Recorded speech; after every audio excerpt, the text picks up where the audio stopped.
Greetings from Kindergarten at Bethesda, in the wonderful and matchless name of our Lord and Savior Jesus Christ.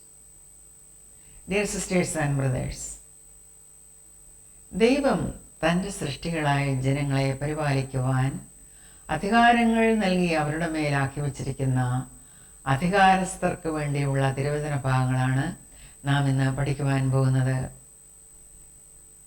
ദൈവികമായ അധികാരങ്ങൾ നൽകി ഒരു വിധത്തിൽ പറഞ്ഞാൽ അവർ വാഴിക്കപ്പെട്ടിരിക്കുകയാണ്.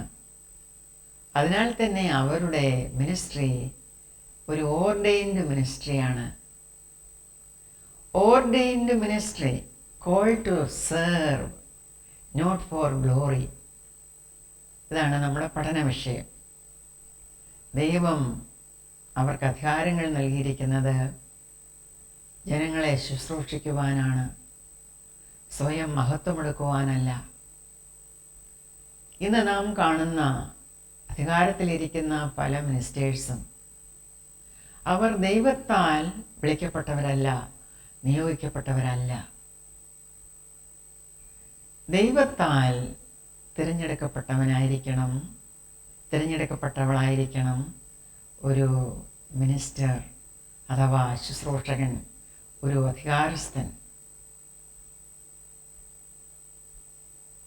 അധികാരത്തിൽ വരണം എന്ന് ആ വ്യക്തി ആഗ്രഹിക്കുന്നതിന് മുമ്പേ തന്നെ ദൈവം ആ വ്യക്തിയെ വിളിച്ചിരിക്കും. അതാണ് ആ അധികാര സ്ഥാനത്തേക്കുള്ള ആ വ്യക്തിയുടെ പ്രഥമമായ യോഗ്യത. ദൈവത്താൽ തിരഞ്ഞെടുക്കപ്പെട്ടവനായിരിക്കണം, വിളിക്കപ്പെട്ടവനായിരിക്കണം. ദൈവമാണ്, അല്ലെങ്കിൽ ദൈവത്തിൻ്റെ ഇനിഷ്യേറ്റീവാണ് അവിടെ നടക്കുന്നത്. ദൈവമാണ് അങ്ങനെ ഒരുവനെ നിയമിക്കുന്നത്. ഇന്ന് നാം ചുറ്റും നോക്കുമ്പോൾ ദൈവം വിളിച്ചവനാണോ, നിയോഗിക്കപ്പെട്ടവനാണോ അധികാര കസേരയിലിരിക്കുന്നത്? നാം അത് ചിന്തിക്കേണ്ട വിഷയമാണ്. ഒരു ശുശ്രൂഷകന് അല്ലെങ്കിൽ ഒരു മിനിസ്റ്ററിന് ആവശ്യമായ അല്ലെങ്കിൽ ഏറ്റവും പ്രധാനമായി വേണ്ട യോഗ്യതകൾ അത് ദൈവം തന്നെ തിരുവചനത്തിൽ പറഞ്ഞിട്ടുണ്ട്. അവൻ താഴ്മയുള്ളവനായിരിക്കണം. അവൻ വിശുദ്ധിയിൽ തൻ്റെ ജീവിതവും തൻ്റെ പ്രവർത്തനങ്ങളും കൊണ്ടുപോകുന്നവനായിരിക്കണം. അവൻ നീതി പ്രവർത്തിക്കുന്നവനായിരിക്കണം. ദൈവ സാന്നിധ്യ ബോധത്തിൽ എപ്പോഴും ചരിക്കുന്നവനായിരിക്കണം ആ വ്യക്തി.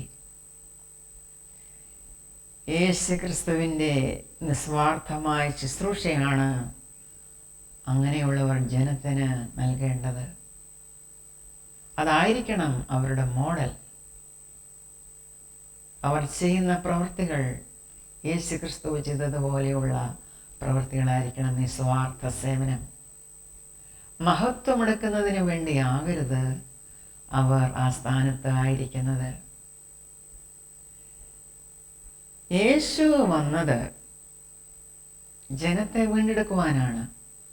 ഈ വീണ്ടെടുപ്പിൻ്റെ അല്ലെങ്കിൽ യേശുക്രിസ്തുവിൻ്റെ ആ പ്രവൃത്തിയിൽ, വീണ്ടെടുപ്പിൻ്റെ ആ പ്രവൃത്തിയിൽ പങ്കാളികളാകുന്നവരാണ് ഓരോ മിനിസ്റ്ററും, ഓരോ ശുശ്രൂഷകനും. അതിനായിട്ടാണ് ദൈവം അവരെ അധികാരപ്പെടുത്തിയിരിക്കുന്നത്. ഓരോ വ്യക്തിയെയും അവൻ്റെ ദാരിദ്ര്യത്തിൽ നിന്നും അവൻ്റെ അജ്ഞതയിൽ നിന്നും എല്ലാം വീണ്ടെടുക്കുക. തന്നാലാവോളം ദൈവനിയോഗമനുസരിച്ച് അവൻ ചെയ്യേണ്ടത്, ജനത്തിന് ചെയ്യേണ്ടത് ഈ വീണ്ടെടുപ്പിൻ്റെ പ്രവർത്തനമാണ്. ദൈവത്തിൻ്റെ ആ വീണ്ടെടുപ്പിൻ്റെ പ്രവൃത്തിയിൽ പങ്കാളികളാകുന്നവരാണ് ഓരോ മിനിസ്റ്ററും. ദൈവം അവനെ തിരഞ്ഞെടുത്തതാണെങ്കിൽ അതാണ് ആ വ്യക്തി ചെയ്യേണ്ടത്. ഏറ്റവും പ്രധാനമായത് ഈ വ്യക്തി ദൈവത്താൽ വിളിക്കപ്പെട്ടവൻ ആയിരിക്കണം. അതായിരിക്കണം അവൻ്റെ യോഗ്യത. അങ്ങനെ ദൈവത്താൽ വിളിക്കപ്പെട്ട ഒരു വ്യക്തിയെ വിശുദ്ധ ബൈബിളിൽ പഴയ നിയമത്തിൽ നമുക്ക് പഠിക്കാം. ഫ്രം ദ ബുക്ക് ഓഫ് ജെറമായ 1-ാം അധ്യായം 4 മുതൽ 10 വരെയുള്ള വാക്യങ്ങൾ. ഇവിടെ യിരെമ്യാവ് തന്നെ പറഞ്ഞിരിക്കുകയാണ് തന്നെ എങ്ങനെയാണ് ദൈവം വിളിച്ചത് എന്ന്. യിരെമ്യാവിൻ്റെ തന്നെ നറേഷനാണ് നമ്മുടെ വായിക്കുവാൻ പോകുന്നത്. യഹോവയുടെ അരുളപ്പാട് എനിക്കുണ്ടായത് എന്തെന്നാൽ, യഹോവ യിരെമ്യാവിനോട് പറയുകയാണ്, നിന്നെ ഉദരത്തിൽ ഉരുവാക്കിയതിനു മുമ്പേ ഞാൻ നിന്നെ അറിഞ്ഞു. നീ ഗർഭപാത്രത്തിൽ നിന്ന് പുറത്തു വന്നതിനു മുമ്പേ ഞാൻ നിന്നെ വിശുദ്ധീകരിച്ചു. ജാതികൾക്ക് പ്രവാചകനായി നിയമിച്ചിരിക്കുന്നു. എന്നാൽ ഞാൻ, അയ്യോ യഹോവയായ കർത്താവേ, എനിക്ക് സംസാരിപ്പാൻ അറിഞ്ഞുകൂടാ, ഞാൻ ബാലനല്ലോ എന്ന് പറഞ്ഞു. അതിന് യഹോവ എന്നോട് അരുളിച്ചെയ്തത്, ഞാൻ ബാലൻ എന്ന് നീ പറയരുത്. ഞാൻ നിന്നെ അയക്കുന്ന ഏവരുടെയും അടുക്കൽ നീ പോകുകയും ഞാൻ നിന്നോട് കൽപ്പിക്കുന്നതൊക്കെയും സംസാരിക്കുകയും വേണം. നീ അവരെ ഭയപ്പെടരുത്. നിന്നെ വിടുവിക്കേണ്ടതിന് ഞാൻ നിന്നോടുകൂടെ ഉണ്ടെന്ന് യഹോവയുടെ അരുളപ്പാട്. ഇത്രയും കാര്യങ്ങളാണ് ബാലനായ യിരെമ്യാവിനോട് ദൈവം പറഞ്ഞത്. ബാല്യത്തിൽ തന്നെ ദൈവം അവനെ വിളിച്ചു. യിരെമ്യാവ് പറഞ്ഞു, ദൈവമേ, എനിക്ക് സംസാരിക്കുവാൻ പോലും അറിഞ്ഞുകൂടാ. അപ്പോൾ ദൈവം അവനെ ബലപ്പെടുത്തുകയാണ്. നീ ബാലനാണെന്ന് നീ പറയരുത്, ഞാൻ നിന്നോടുകൂടെ ഉണ്ട്. ആ സാന്നിധ്യമാണ്, ആ ദൈവ സാന്നിധ്യം ആണ് ഓരോ മിനിസ്റ്റർക്കും, ഓരോ അധികാരസ്ഥനും ആവശ്യമായിരിക്കുന്നത്. അവൻ്റെ കഴിവ് കൊണ്ടല്ല അവൻ ജനങ്ങളെ ന്യായപാലനം ചെയ്യേണ്ടത്, പരിപാലിക്കേണ്ടത്. ദൈവം അവനോടുകൂടെ ഉള്ളപ്പോൾ, ദൈവ സാന്നിധ്യം അവനോടൊപ്പം ഉള്ളപ്പോൾ ദൈവം ആ കാര്യങ്ങളെല്ലാം അവനിൽ കൂടെ ചെയ്തെടുത്തുകൊള്ളും. പിന്നെ യഹോവ കൈനീട്ടി എൻ്റെ വായെ തൊട്ടു. ഞാൻ എൻ്റെ വചനങ്ങളെ നിന്റെ വായിൽ തന്നിരിക്കുന്നു. നോക്കുക, നിർമൂലമാക്കുവാനും പൊളിപ്പാനും നശിപ്പിപ്പാനും ഇടിച്ചു കളവാനും പണിവാനും നടുവാനും വേണ്ടി ഞാൻ നിന്നെ ഇന്ന് ജാതികളുടെ മേലും രാജ്യങ്ങളുടെ മേലും ആക്കി വച്ചിരിക്കുന്നു. നിർമൂലമാക്കേണ്ടതും പൊളിയപ്പെടേണ്ടതും നശിപ്പിക്കപ്പെടേണ്ടതും ഇടിച്ചു കളയേണ്ടതും എല്ലാം ഇടിച്ചു കളയുവാൻ യിരെമ്യാവിന് ദൈവം അധികാരം കൊടുത്തു. അതുപോലെ തന്നെ പണിയപ്പെടേണ്ടതും നടപ്പെടേണ്ടതുമെല്ലാം പണിയുവാനും നടുവാനും വേണ്ടി ദൈവം അവനെ ബലപ്പെടുത്തി. ഇങ്ങനെ ചെയ്യുവാൻ തക്കവണ്ണം രാജ്യങ്ങളുടെ മേലും ജനതകളുടെ മേലും അവനെ ദൈവം ആക്കി വെച്ചു. യിരെമ്യാവിനോട് ദൈവം പറഞ്ഞതാണ് യിരെമ്യാവിലൂടെ ഈ വാക്യങ്ങളിൽ പറഞ്ഞിരിക്കുന്നത്. ഇവിടെ പ്രധാനമായും നാം കണ്ടത് ദൈവത്തിൻ്റെ വിളിയാണ്, ദൈവത്തിൻ്റെ തിരഞ്ഞെടുപ്പാണ്, ദൈവ സാന്നിധ്യബോധമാണ്. ദൈവം പറയുകയാണ്, ഞാൻ നിന്നോടുകൂടെ ഇരിക്കും. നീ ഒന്നുകൊണ്ടും ചഞ്ചലപ്പെടേണ്ട കാര്യമില്ല. നീ അയോഗ്യനാണെന്നോ, നിനക്ക് വിദ്യാഭ്യാസമില്ലെന്നോ, നിനക്ക് പക്വതയില്ലെന്നോ, പ്രായമില്ലെന്നോ ഒന്നും നീ വിചാരിക്കേണ്ട. ദൈവം നിന്നോടുകൂടെ ഉണ്ടോ, അവിടെ നീ ബലവാനായിരിക്കും. ഏറ്റവും നല്ലതുപോലെ ജനത്തെ പരിപാലിക്കുവാൻ, പൊളിക്കേണ്ടതിനെ പൊളിക്കുവാൻ, നടേണ്ടതിനെ നടുവാൻ, പണിയേണ്ടതിനെ പണിയുവാൻ ദൈവം നിന്നെ ശക്തനാക്കും. Psalm 132 ഇതൊരു ആരോഹണ ഗീതമാണ്. Song of assent. 15 ആരോഹണ ഗീതങ്ങൾ സങ്കീർത്തനങ്ങളിലുണ്ട്. 120 മുതൽ 134 വരെയുള്ള സങ്കീർത്തനങ്ങൾ ആരോഹണ ഗീതങ്ങൾ എന്നാണ് അറിയപ്പെടുന്നത്. Songs of assent. വിവിധ ദേശങ്ങളിൽ നിന്നുള്ള ജനങ്ങൾ ഉത്സവങ്ങളിൽ യഹോവയെ ആരാധിക്കുവാൻ യെരുശലേം ദേവാലയത്തിലേക്ക് വരുമ്പോൾ ഓരോ മലകൾ കയറുമ്പോഴും കയറ്റങ്ങൾ കയറുമ്പോഴും അവർ ഈ ഗീതങ്ങളാണ് ആലപിച്ചിരുന്നത്. അതുകൊണ്ടാണ് ഈ സങ്കീർത്തനങ്ങളെ ആരോഹണ ഗീതങ്ങൾ എന്ന് വിളിക്കുന്നത്. 132-ാം സങ്കീർത്തനം ആരോഹണ ഗീതമാണ്. നമുക്കറിയാം, ഇസ്രായേലിലെ പ്രഗത്ഭനായ രാജാവായിരുന്നു ദാവീദ്. ആട്ടിടയനായിരുന്ന ദാവീദ് തൻ്റെ ജനങ്ങളെ, ഒരു ഇടയൻ ആടുകളെ എങ്ങനെയാണോ പരിപാലിക്കുന്നത് അതുപോലെ പരിപാലിച്ചിരുന്നു. ദാവീദ് തൻ്റെ ജീവിതത്തിൽ ദൈവത്തിന് പ്രഥമ സ്ഥാനം കൊടുത്തു. യഹോവയുടെ നിയമപെട്ടകം വയ്ക്കുവാനായി ഒരു ആലയം പണിയുവാൻ ദാവീദ് ആഗ്രഹിച്ചിരുന്നു. ഈ ആരോഹണ ഗീതത്തിൽ ജനങ്ങൾ ദാവീദിനെ പറ്റിയാണ് പറഞ്ഞിരിക്കുന്നത്. യഹോവേ, ദാവീദിനെയും അവൻ്റെ സകല കഷ്ടതയെയും ഓർക്കണമേ. അവൻ യഹോവയോട് സത്യം ചെയ്ത് യാക്കോബിൻ്റെ വല്ലഭന് നേർന്നത് എന്തെന്നാൽ, ഞാൻ യഹോവയ്ക്ക് ഒരു സ്ഥലം, യാക്കോബിൻ്റെ വല്ലഭന് ഒരു നിവാസം കണ്ടെത്തും വരെ ഞാൻ എൻ്റെ കൂടാര വീട്ടിൽ കിടക്കയില്ല, എൻ്റെ ശയ്യമേൽ കയറി കിടക്കുകയുമില്ല. ഞാൻ എൻ്റെ കണ്ണിന് ഉറക്കവും എൻ്റെ കൺപോളയ്ക്ക് മയക്കവും കൊടുക്കുകയില്ല. നാം എഫ്രാത്തയിൽ അതിനെക്കുറിച്ച് കേട്ടു, വനപ്രദേശത്ത് അതിനെ കണ്ടെത്തിയല്ലോ. നിയമപെട്ടകത്തിൻ്റെ കാര്യമാണ് ഇവിടെ പറഞ്ഞിരിക്കുന്നത്. Arc of the covenant. നാം അവൻ്റെ തിരുനിവാസത്തിലേക്ക് ചെന്ന് അവൻ്റെ പാദപീഠത്തിങ്കൽ നമസ്കരിക്കുക. യഹോവേ, നീ നിൻ്റെ ബലത്തിൻ്റെ പെട്ടകവുമായി നിൻ്റെ വിശ്രാമത്തിലേക്ക് എഴുന്നള്ളണമേ. ഈ നിയമപ്പെട്ടകം യഹോവയുടെ സാന്നിധ്യം കുറിക്കുന്ന ഒരു പെട്ടകമായിരുന്നു. വേഴ്സ് 9, നിന്റെ പുരോഹിതന്മാർ നീതി ധരിക്കുകയും നിന്റെ ഭക്തന്മാർ ഘോഷിച്ചുല്ലസിക്കുകയും ചെയ്യട്ടെ. നിന്റെ ദാസനായ ദാവീദിൻ നിമിത്തം നിന്റെ അഭിഷക്തൻ്റെ മുഖത്തെ തിരിച്ചു കളയരുതേ എന്ന് ഈ ജനം പാടുകയാണ്. ഞാൻ നിന്റെ ഉദരഫലത്തെ നിന്റെ സിംഹാസനത്തിലിരുത്തുമെന്നും നിന്റെ മക്കൾ എൻ്റെ നിയമത്തെയും ഞാൻ അവർക്ക് ഉപദേശിച്ച സാക്ഷ്യത്തെയും പ്രമാണിക്കുമെങ്കിൽ അവരുടെ മക്കളും എന്നേക്കും നിന്റെ സിംഹാസനത്തിൽ ഇരിക്കും എന്നും യഹോവ ദാവീദിനോട് ആണയിട്ടു. സത്യം, അവൻ അതിൽ നിന്ന് മാറുകയില്ല. യഹോവ സിയോനെ തിരഞ്ഞെടുക്കുകയും അതിനെ തൻ്റെ വാസസ്ഥലമായി ഇച്ഛിക്കുകയും ചെയ്തു. അത് എന്നേക്കും എൻ്റെ വിശ്രാമമാകുന്നു. ഞാൻ അതിനെ ഇച്ഛിച്ചിരിക്കയാൽ ഞാൻ അവിടെ വസിക്കും.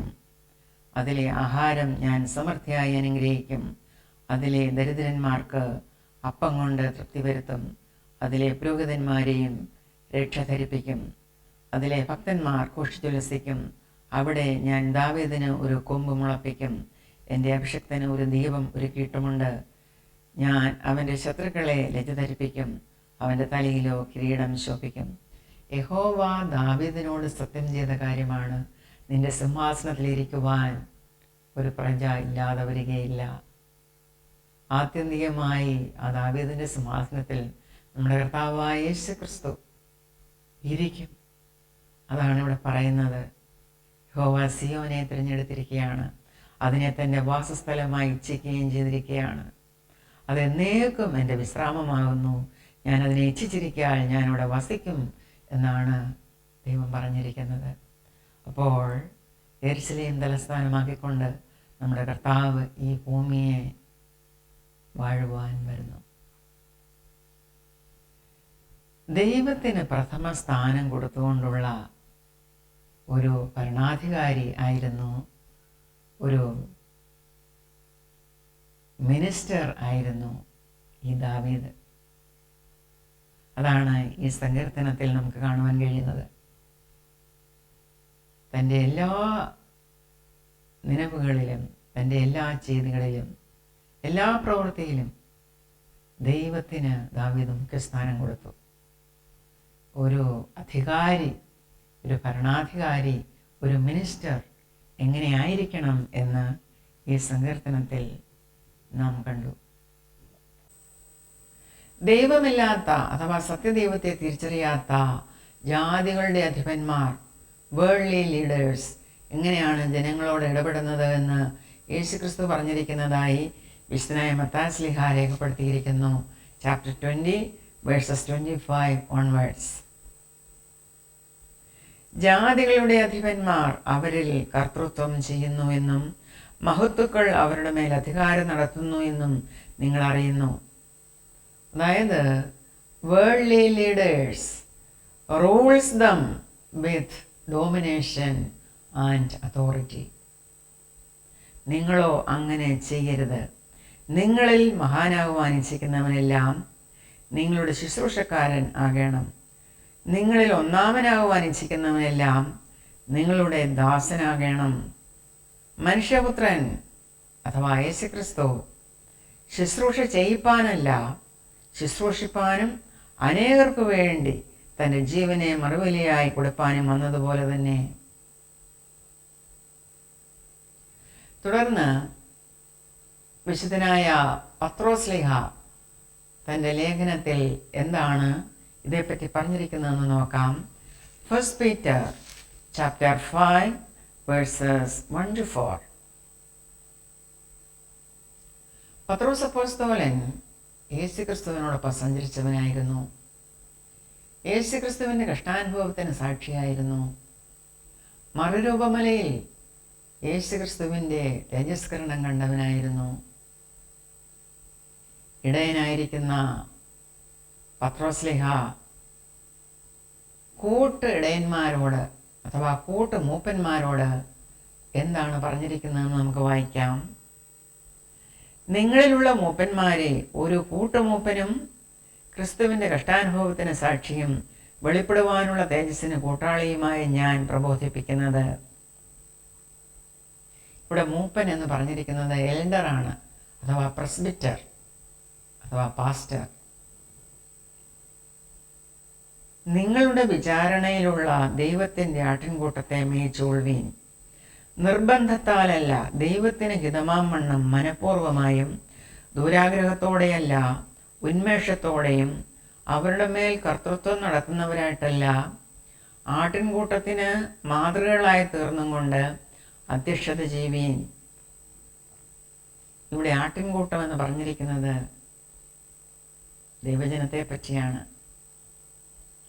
എന്നാൽ ഇടയശ്രേഷ്ഠൻ പ്രത്യക്ഷനാകുമ്പോൾ നിങ്ങൾ തേജസ്സിൻ്റെ വടാത്ത കിരീടം പ്രാപിക്കും.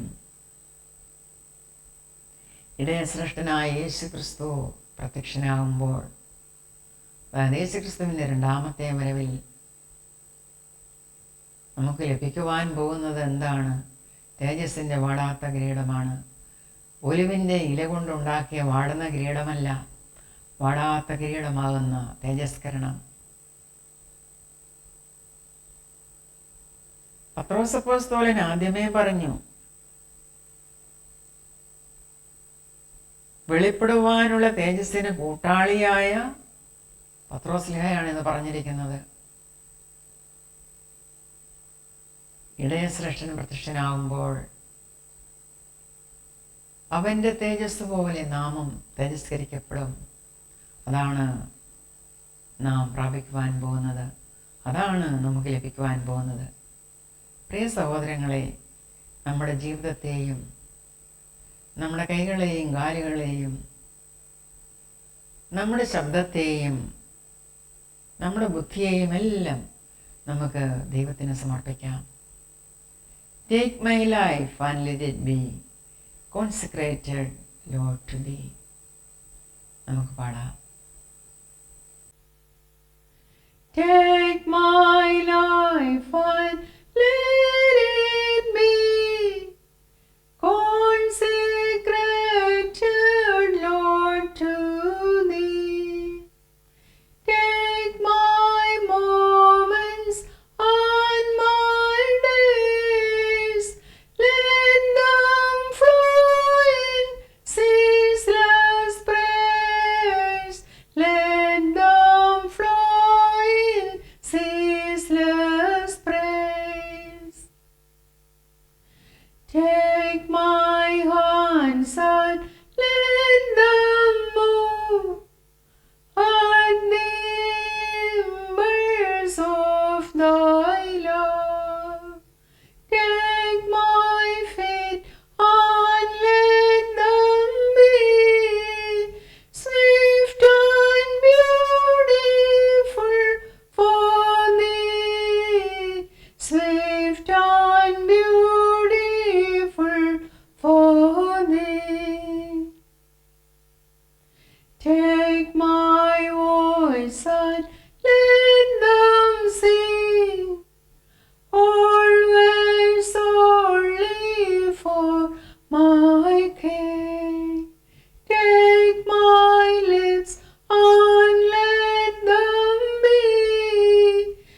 Take my silver and my gold, not a mite would I withhold.